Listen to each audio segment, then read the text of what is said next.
باللہ من الشیطان الرجیم بسم اللہ الرحمن الرحیم اللہم صلی علی محمد وآل محمد۔ مومنین مسلمین، اگر کوئی انسان ہڈیاں دی بیماری دے وچ مبتلا ہے،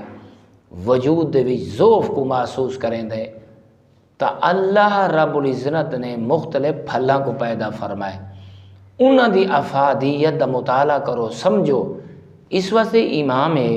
علی رضا علیہ السلام کو ایک روایت ہے، مولا ارشاد فرمینن انجیر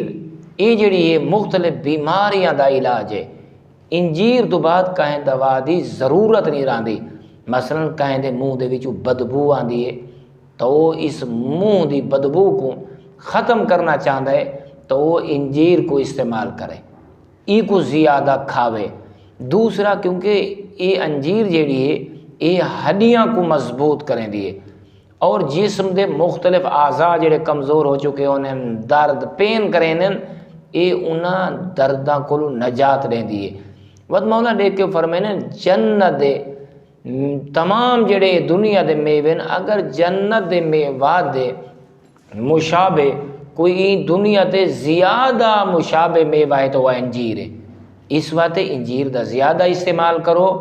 اور دوسرا انجیر دے وچ یہ افادیت ہے وہ والاں کو ودھیندا ہے،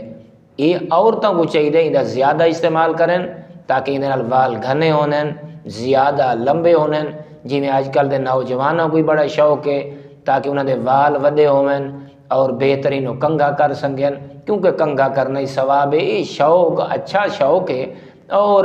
اللہ رب العزت انہاں تمام بیماریاں کو نجات عطا فرماوے اور سکو انجیر استعمال کرن دی سعادت و سرفراز فرماوے۔ والحمدللہ رب العالمین۔